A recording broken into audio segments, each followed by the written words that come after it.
Il y a une chose que j'aimerais nous dire ce soir qui est très important. Quand tu restes dans ce que tu connais, et quand tu continues à faire la même chose que tu as l'habitude de faire, il n'y aura pas élargissement.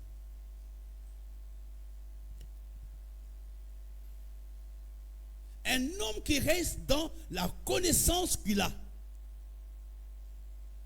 un homme qui continue à faire la même chose qu'il a l'habitude de faire, ne peut pas expérimenter une nouvelle réalité dans sa vie. Cet homme était un homme qui était limité et bloqué pendant 38 ans. Et cet homme avait la connaissance. Parce que s'il avait la connaissance,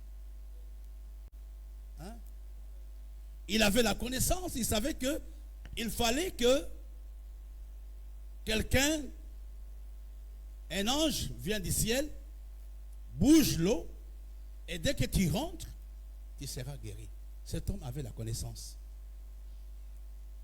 Et cet homme savait aussi que les gens qui avaient des relations avaient plus de facilité que lui. Voilà tout ce que cet homme possédait.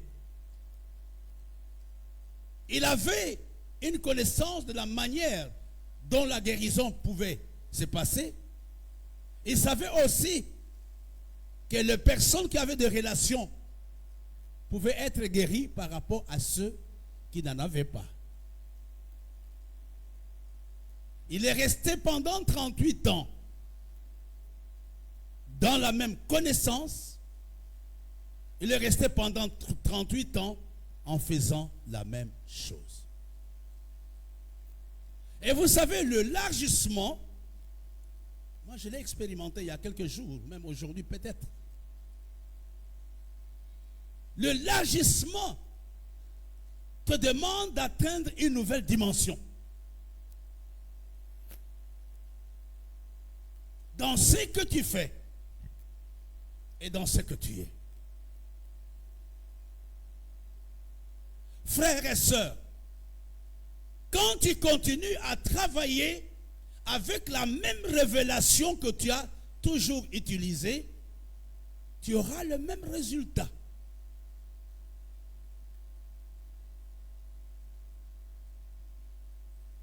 Alléluia. Je ne sais pas si vous suivez. En d'autres termes, je voudrais qu'on se comprenne à l'image des hommes. Un véritable élargissement vient de l'extérieur. C'est quelque chose qui vient de l'extérieur par rapport à toi, par rapport à ce que tu es.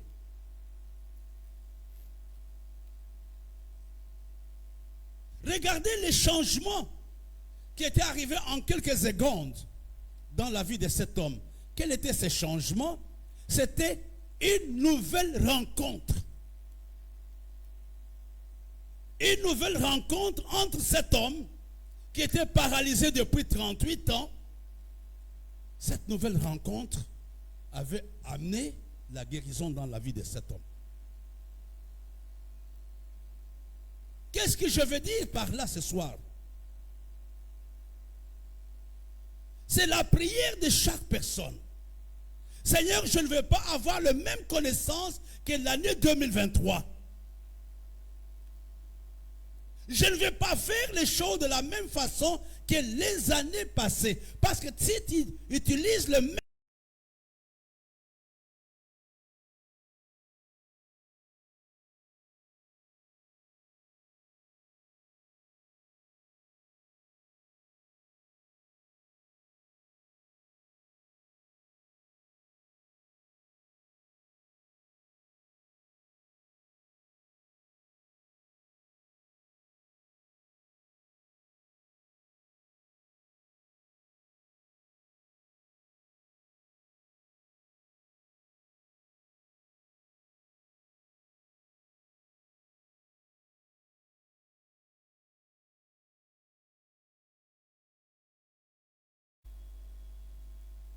il faudra ce soir dans ta prière que tu dises à Dieu, je veux quelque chose de nouveau pour cette nouvelle année.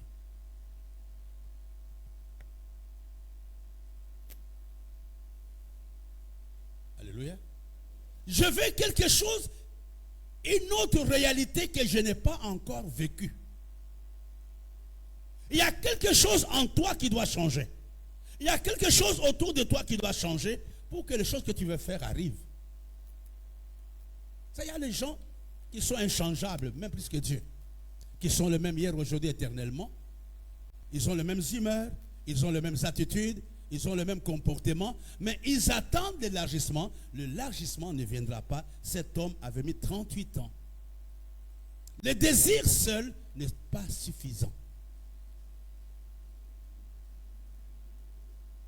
C'est notre prière amène l'Église à une autre dimension, dans la connaissance, dans la compréhension des choses de Dieu. Amène l'Église à une autre façon de faire. Parce qu'une autre façon de faire nous donnera un autre résultat, nous donnera un nouveau résultat.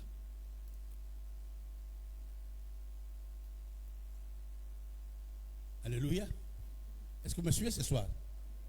Il était là, il avait une connaissance partielle de la guérison. Comme disait le pasteur Clarisse, lui il savait qu'il n'y avait que l'ange qui pouvait guérir. Mais il n'avait pas une autre vision.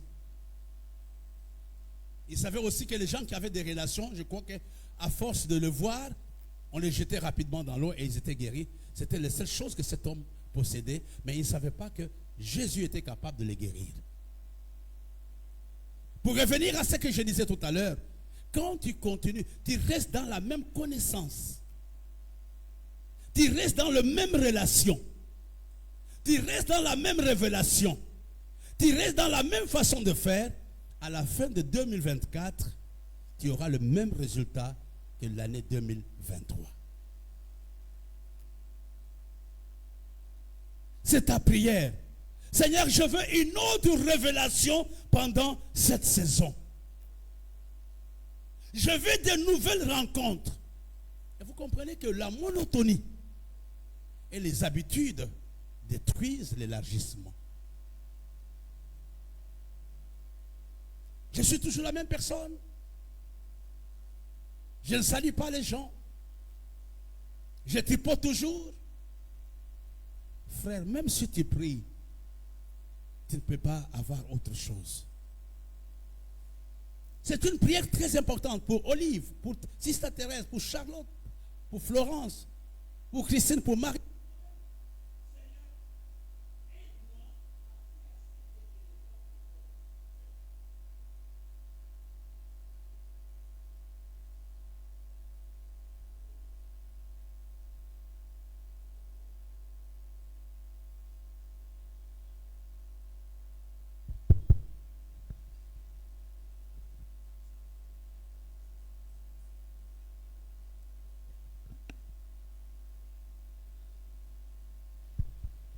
C'est souvent à ce niveau-là que le diable nous livre le combat.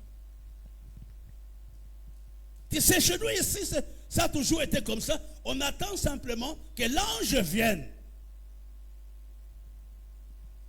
Il y a des choses, frères, que nous devons demander à Dieu la force de le faire. Nous avons besoin d'une nouvelle onction. Nous avons besoin d'une nouvelle grâce.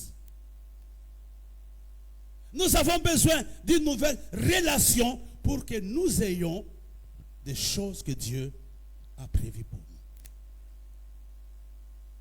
Je ne sais pas en combien de temps Jésus avait rencontré cet homme qui était paralysé pendant 38 ans, en quelques minutes. Et l'homme était guéri. C'est une prière qui est importante. C'est une prière de dire à Dieu, Seigneur, je ne veux pas être le même pasteur Eddy, même pasteur Clarisse, même pasteur Boulou. Parce que quand je suis la même personne, j'aurai le même résultat, même si je m'enferme dans la chambre. J'ai un mauvais cœur, je serai la même personne à la fin de l'année. Je suis là pour calomnier les autres, j'aurai le même résultat, même si je fais 10 ans de prière. Mais je veux être une autre personne. Je veux une autre connaissance. Je veux donner des choses d'une autre façon. pour que je ne sois pas paralysé pendant.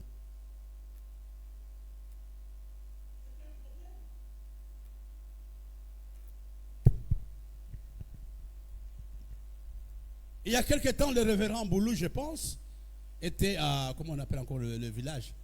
À Tchan. Nous, à Bamenda, c'est pas où, vous étiez où? À Tchan. Tous les médecins pédiatres du Cameroun étaient là. C'était pour faire quoi? C'était pour leur donner de nouvelles connaissances. Est-ce qu'ils ne connaissaient pas? Ils connaissaient, mais il y avait des choses qu'on a découvertes qui pouvaient les aider dans leur profession. C'est un sujet important. Moi, personnellement, ça m'a interpellé. Pour t'élargir, il est important que tu puisses faire ce que tu n'as pas l'habitude de faire. Tu as l'habitude de donner 10 000, change cette année de donner 100 000. Tu as l'habitude de ne pas saluer, salue les gens autour de toi. Tu n'as pas l'habitude d'être gentil, sois gentil. Tu as l'habitude de voler, ne vole pas. Parce que quand je continue à me comporter de la même façon que les autres années, que je ne m'attende pas à vivre une autre grâce. Je me suis déjà condamné moi-même. C'est une prière. Je ne vais pas seulement rencontrer les gens de ma tribu, les Sawa, les Congolais, mais Seigneur, fais-moi la grâce de rencontrer même d'autres personnes. Une autre rencontre.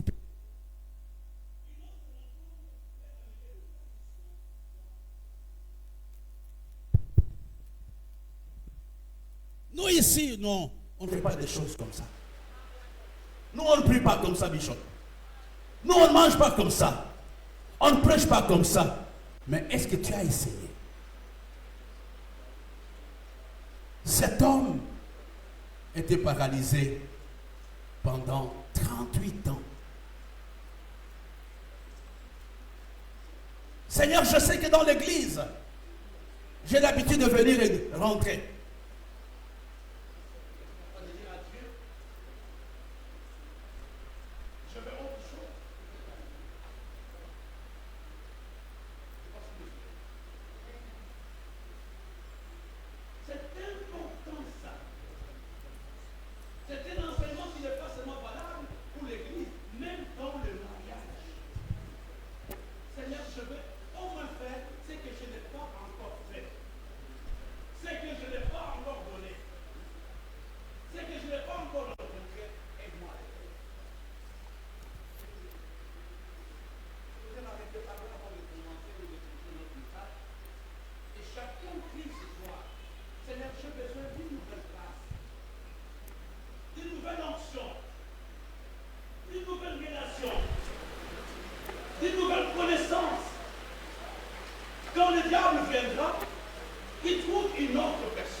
Merci, révérend.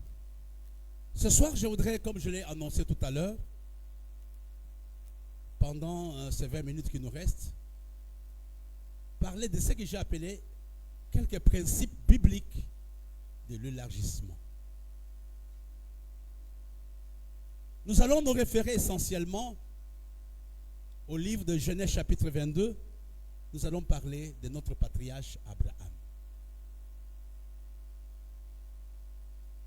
On ne sera pas très long, mais on va donner quelques principes que notre patriarche avait suivis. Dans le livre de Genèse au chapitre 22, à partir du verset 1, la Bible nous dit: après ces choses, Dieu mit Abraham à l'épreuve. Et lui dit: Abraham répondit: me voici.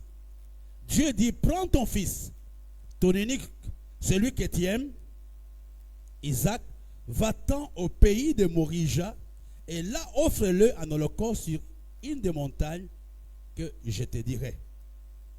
Abraham se leva de bon matin, sella son âne et prit avec lui des serviteurs et son fils Isaac. Il fendit du bois pour l'holocauste et partit pour aller au lieu que Dieu lui avait dit. Le troisième jour, Abraham, levant les yeux, vit le lieu de loin. Abraham dit à ses serviteurs: restez ici avec l'âne, moi et les jeunes hommes, nous irons jusque-là pour adorer et nous reviendrons auprès de vous. Donc on peut dire, on peut continuer. Je pense que ce texte, c'est un texte classique qui peut nous aider à comprendre le principe de l'élargissement. J'aimerais d'abord commencer par la phrase même que la Bible nous donne: après ces choses. C'était quelle chose? Abraham venait de chasser Agar et Ismaël sur la demande de sa femme appuyée par Dieu. Abraham est dans un état de choc. Et là, Dieu apparaît. Dieu lui dit: Abraham, offre en holocauste ton seul fils, le fils que tu aimes, Isaac. Ce n'était pas très évident pour Abraham. Et puis Dieu n'a pas dit à Abraham: offre l'holocauste là où tu veux, mais Dieu lui a dit: je vais te montrer une montagne. Et tu iras sur cette montagne pour offrir ton holocauste. Frère, j'ai parlé dimanche des engagements. Dans le principe de l'élargissement divin, il y a toujours un espace, il y a toujours un endroit que Dieu nous confie. Il fallait qu'Abraham trouve cet endroit, on va y arriver après. Quels sont les principes de l'élargissement? La première chose, c'est saisir la pensée de Dieu et m'y soumettre. Quand je peux saisir la pensée de Dieu, je suis déjà sur le bon chemin. Ce n'est pas Abraham qui a pris l'initiative de se déplacer, d'aller vers une nouvelle montagne. C'était Dieu lui-même qui lui a dit: prends ton enfant. Il pouvait faire les sacrifices sur place. Mais Dieu lui a dit: non. Il y a des bénédictions qui sont liées au lieu. Je vais te montrer une montagne et tu vas faire l'offrande sur cette montagne.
Quand la chose semble compliquée pour toi, tu préfères ne pas t'attaquer. Tu dis non, on va faire ça demain. Et souvent, tu as mis ça au calendrier grec, tu ne vas pas revenir là-dessus. Ça, c'est la première cause pour laquelle les gens reportent à demain ce qu'ils devraient faire aujourd'hui. C'est une prière personnelle. La procrastination, quand vous lisez dans les commentaires de la Bible, c'est un péché. La procrastination est aussi un lien qui nous empêche de vivre, de manger le meilleur de Dieu. Il y a tellement de choses. Peut-être Dieu t'a dit de faire ça aujourd'hui. Tu reportes. Et à un moment, tu verras que tu n'as rien fait. Tu as déjà perdu 3 mois, 3 semaines. Tu es à la même place.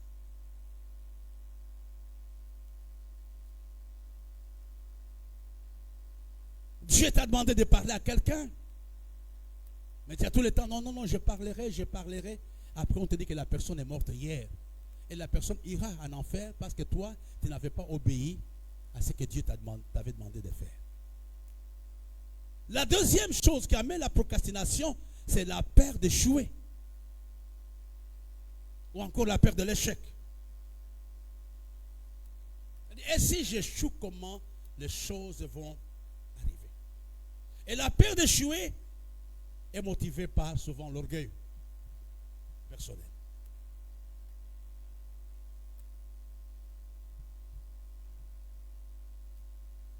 Lance-toi à l'eau.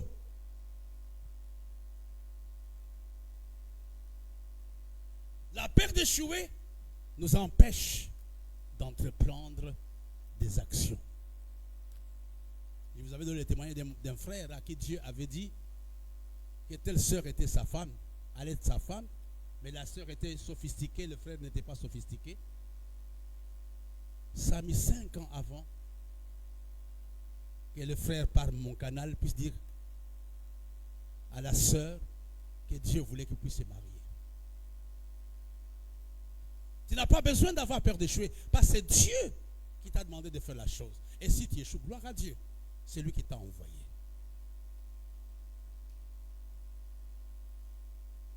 La troisième raison pour laquelle nous remettons à demain ce que nous sommes supposés faire aujourd'hui, c'est le manque d'intérêt et de motivation.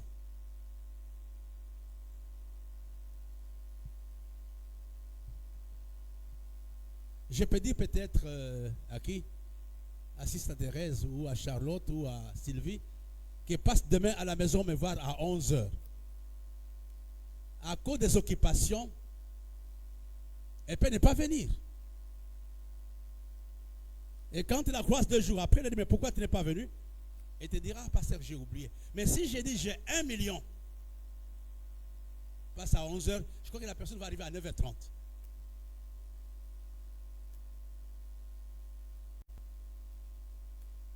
Le manque d'intérêt et le manque de motivation empêche l'homme à s'engager dans une action. Et vous allez voir que même tout ce que nous sommes en train de faire dans l'opération Exode, les gens qui s'y intéressent, ce sont les gens qui sont animés par la motivation. Tu ne peux pas t'engager dans une chose dans laquelle il n'y a aucun intérêt. Que la chose marche ou ne marche pas, ce n'est pas mon affaire.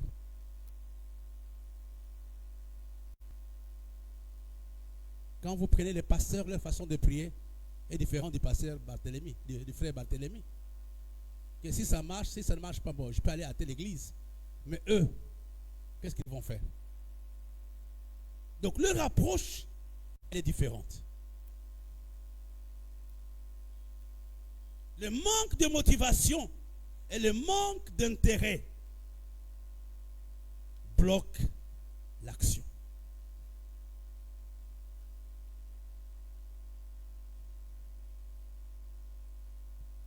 Une autre cause qui peut amener la procrastination, c'est l'indécision. L'indécision.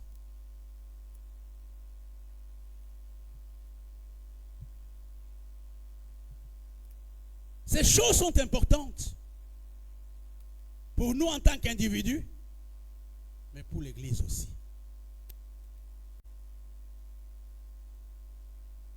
C'est notre prière. Seigneur, peu importe la complexité de la situation, aide-moi à te faire confiance. Je ne veux pas que les défis en face de moi m'effraient.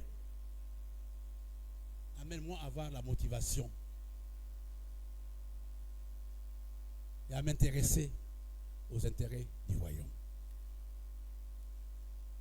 Pourquoi les gens remettent à demain ce qu'ils sont supposés faire aujourd'hui? Ce sont les expériences du passé. Et généralement, les échecs d'hier. Quand Jésus voulait aller ressusciter Lazare, les disciples lui ont dit, mais as-tu oublié qu'on a failli te tuer dans la même région? Frère, si aujourd'hui on ne veut pas se libérer du passé, le passé empoisonne ton présent et détruit ton futur. Il y a beaucoup de gens qui regardent les autres avec les lunettes du passé. Toi, tu as toujours été comme ça. D'ailleurs, tu n'as pas changé. D'ailleurs, je me rappelle en telle année, tu m'avais fait comme ça. Et regarde, le problème dans lequel vous êtes en train de vous chamailler n'est pas un problème présent. C'est un problème du passé. Tu avais investi dans un commerce qui n'a pas abouti à quelque chose. Et aujourd'hui, Dieu te dit de le faire. Tu dis, ah, mais écoutez, moi j'ai l'expérience. J'avais déjà fait ça. Je ne peux pas encore aller vendre la marchandise à Bangui. Je ne peux pas. Je préfère rester comme ça. L'expérience du passé bloque l'action. Une autre chose, frère, qui peut bloquer l'action,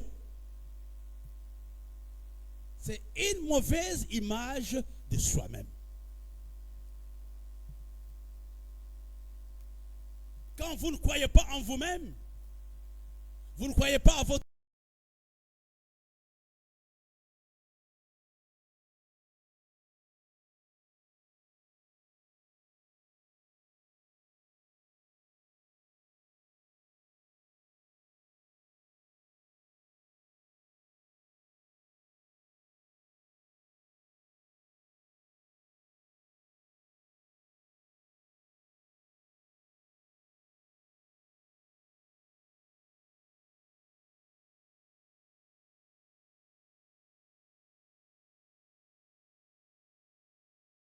Avec maman Charlotte.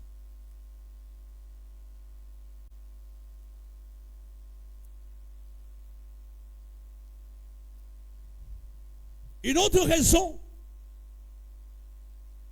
qui peut amener la procrastination, c'est l'épuisement spirituel. Quand on commence à te solliciter, quand tes charges spirituelles commencent à peser sur toi, tu vas dire non, ça je ne peux pas faire aujourd'hui, je préfère le faire demain. Nous sommes en train de parler de principes bibliques, de l'élargissement. On a vu le premier principe, saisir la pensée de Dieu et m'y soumettre. Le deuxième principe, l'action. Voyons le troisième, on va terminer par là. Pasteur Rédi, tu peux m'aider? Genèse chapitre 22, verset 6 jusqu'au verset 7.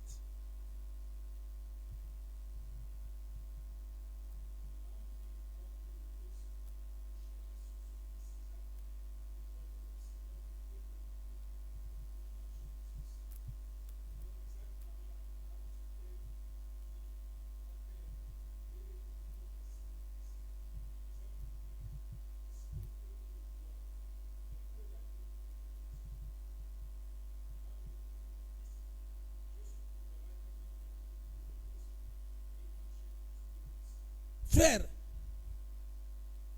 Le troisième principe, dans l'élargissement, apprendre l'art du contentement.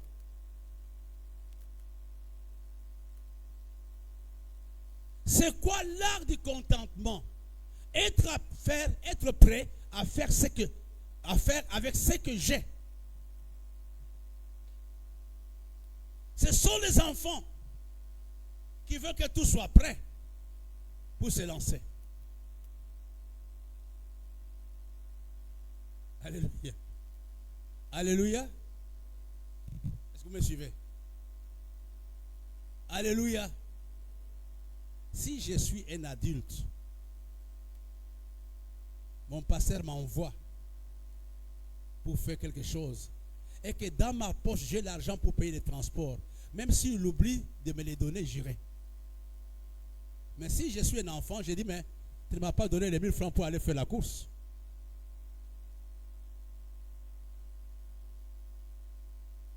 Alléluia. Aux yeux d'Isaac qui était un enfant, il y a quelque chose qui manquait. Mais Abraham voit les choses d'une autre façon. Comme le texte que le pasteur nous a donné, il a dit, mon Dieu, c'est pourvoira lui-même. L'art du contentement, nous ne cherchons pas à tout avoir. Nous ne cherchons pas à tout posséder, mais nous faisons la chose que Dieu nous a demandé avec le moyen qu'il nous a donné. Alléluia. Alléluia.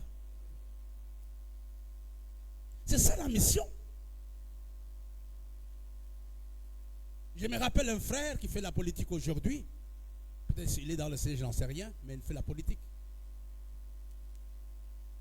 Je l'envoie à Bouddha, à mission. Il est arrivé, il m'a dit c'est un bon coin, mais il n'y a pas de téléphone pour que j'appelle ma femme. Et la deuxième chose, il n'y a pas de lumière. Et puis non plus, il n'y a pas de frigidaire. Et vous savez, frère, ce sont des choses accessoires. Ce sont des choses qui viennent avec le temps quand nous servons Dieu. L'art de contentement, me contenter avec le peu que j'ai. Faire avec ce que j'ai. Et le reste, me remettre entre les mains de Dieu.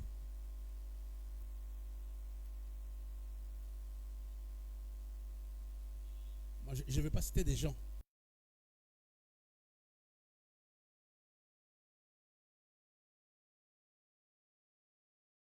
De l'élargissement, c'est être capable de saisir la pensée de Dieu et m'y soumettre. Le deuxième, c'est l'action et ne pas tomber dans le piège de la procrastination. Le troisième, c'est apprendre l'art du contentement. Faire la mission, faire ce que Dieu m'a demandé de faire avec le moyen de bord, avec ce que je possède. Le troisième, pour terminer, Pasteur Clarisse, lis-moi Genèse 22, verset 5.